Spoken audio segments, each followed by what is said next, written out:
주제 제가 이 얘기를 안 하고 넘어갈 수 없는데요. 이제 국민과의 대화 D-1일 바로 내일입니다. 윤석열 대통령이 에이펙 정상회담을 마치고 사실은 월 말에 계획을 했었다고 하는데 최근 명태균 씨 녹취록에 윤석열 대통령이 직접 등판을 했잖아요. 그렇습니다. 네, 네. 그러면서 국민 여론이 사실 굉장히 시끄러웠습니다. 네네네. 네, 대통령실에서는 지난 월요일 네. 이제 10시, 밤 10시 네. 네, 다 돼서 그렇죠. 갑자기 느닷없이 느닷없이, 기자회견을 정말 하겠다. 느닷없이, 네. 이 배경을 좀 우리 기자님께서 말씀을 먼저 해주시면 좋을 것 같아요. 그때도 한번 말씀드렸나 싶은데요. 일단은 그 시정 연설이 월요일 날 있었잖아요. 예정이 돼 있었는데 네. 한 총리가 대독을 했습니다. 네, 안 나오셨죠? 안 나왔죠. 한 대표의 독대는 싫어하는데 한 총리의 대독은 또 좋아하세요.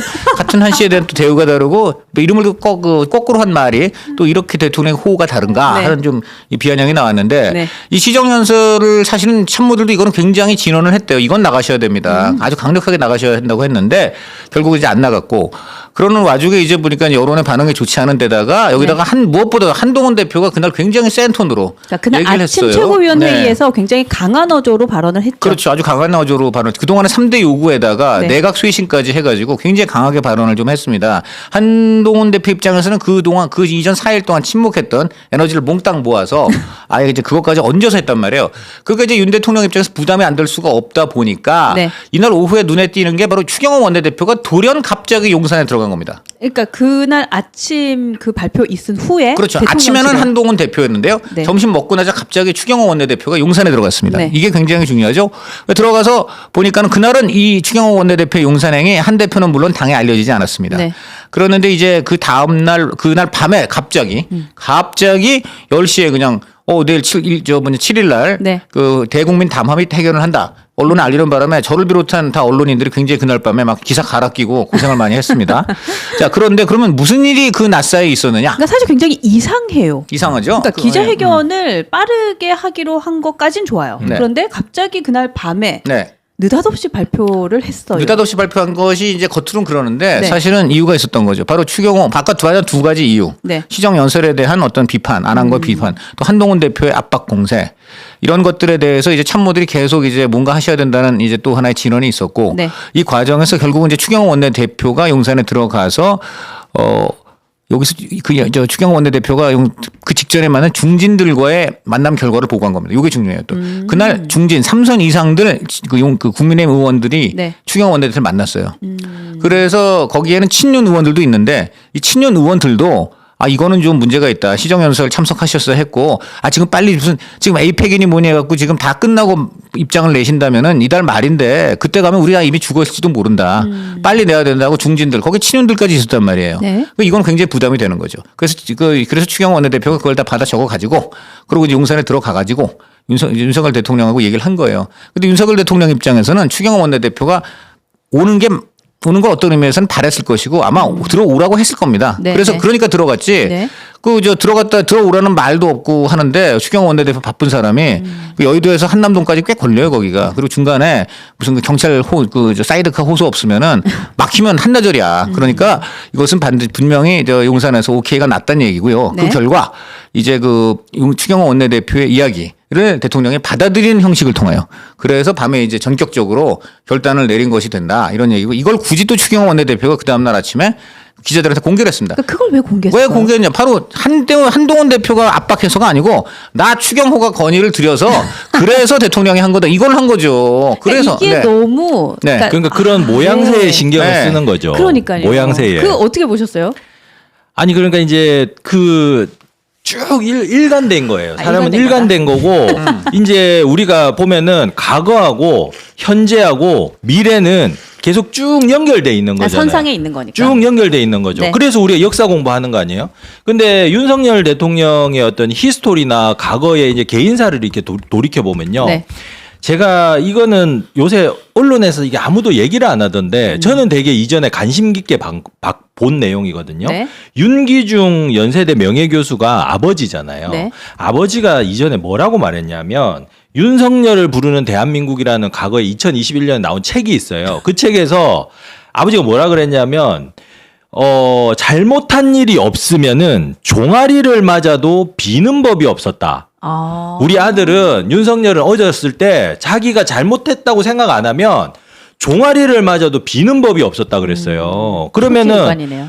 어렸을 때도 그랬고, 그 다음에 박근혜 대통령 시절에도 여주지청장 할 때도 불굴의 의지로다가 자기가 옳다고 생각하는 거를 관철시켰고, 문재인 대통령 시절에도 맨 마지막에는 자기가 옳다고 했던 거를 관철을 시켰잖아요. 그래서 이런 뭐 표면적인 외관이나 이런 어떻게 발표하냐 이런 형식이 중요한 게 아니고 내일 어떤 내용을 말을 하느냐가 중요한 겁니다. 지금 온 국민이 숨죽이고 무슨 말을 할지 지켜보고 있어요.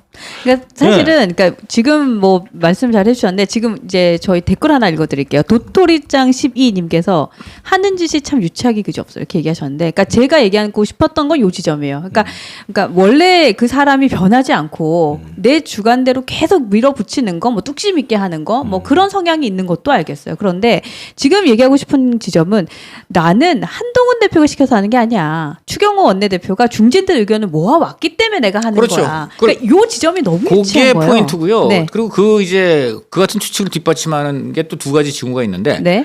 한동훈 대표가 그 4일날 아침에 이제 그렇게 강한 발언을 그 여의도에서 쏟아내고 있을 때, 최고위원회의에서? 용산에 아침에 그 이제 수석들이 참석하는 그 비서진 회의가 있습니다. 네. 이 회의에서 그게 월요일이거든요. 그걸 보통 대수비라 그래요. 대수비라는 게 무슨 축구에서 크게 수비한다는 뜻이 아니고 대통령 수석 비서관 회의 모임 그 회의인데요. 대수비. 여기에서 대수비 회의가에서 대통령이 정치 공세에 휘둘리지 말라. 그리고 우리 수석 비서들은 그 우리 정부의 국정 성과를 지금 강력히 홍보하라.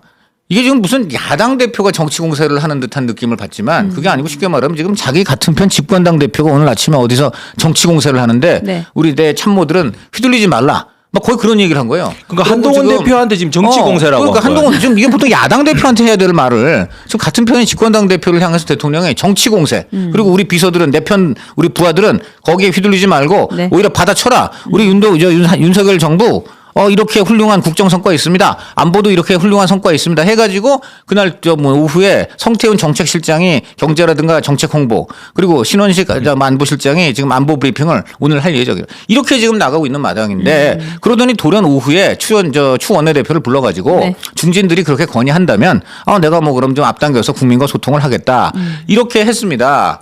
그래갖고 이걸 굳이 또 추경호 원내대표가 말을 했을 뿐더러 아까 말한 대로 첫 번째는 정치 공세에 휘둘리지 말라는 대통령의 발언. 두 네. 번째는 바로 그 대통령을 보좌하는 대통령실 관계자, 대통령실 수석입니다. 수석급 최고 고위 관계자요. 이분들이 기자한테 뭐라 그랬냐.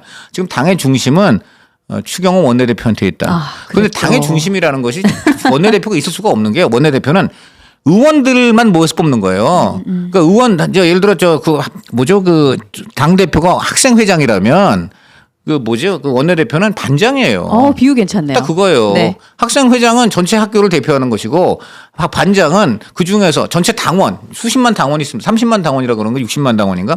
그중에서 당원으로 치면 의원들도 여기 지금 108명밖에 안 돼. 108명 당원인데 단지 배지를 달아 당원인데 이 배지 다른 당원만 모여서 원내 사안을 이제 좀 당신이 지휘하라는 의미에서 원내대표를 뽑는 것이지 전체 30만 당원과 의원까지 포함한 그 당원을 대표하는 것은 당대표죠. 그러니까 당의 중심, 학교의 중심이 학생회장이지 어떻게 개별 반의 반장입니까? 그런데 지금 그런 얘기를 하고 있어요. 이 정도로 지금 추경호 원내대표를 띄우고 한동훈 원내대표를 깎아내리면서 마치 그 추경호 원내대표가 이번 그 조기 기자회견을 하게 된 어떤 그 역할을 했다라고 했는데 이 한동훈 원내대표가 바로 그걸 반박했어요. 당의 중심은 그건 대표다라고 바로 그냥 또 기자들한테 마주쳤. 이게 콩가루가 아니고 뭡니까? 사실은 이런 생각이 계속 드는 거예요. 대통령 지지율이 지금 10% 후반에서 20% 초반인데 아니 어디까지 내려가야지 지금 이 싸움이 끝날까? 그러니까 네. 지금 위기가 지지율만 지금 위기가 아닌 겁니다. 네. 그러니까 용산이 지금 하나의 작은 섬처럼 되어 있는 거죠. 스스로 자초해서 위난들을 만들고 스스로 자초해서 고립이 되고 있는 겁니다. 누가 이런 위기를 만든 바가 없어요. 네. 그래서 지금 보시자고요. 뭐 친윤 몇 명하고 그다음에 추경호 원내대표하고 이런 몇 명만 가지고는 어떻게 국정이 운영이 되겠어요? 그렇죠. 당대표를 배제하고 국정이 운영이 될까요? 그러니까 너무 이게 딱한 겁니다, 지금.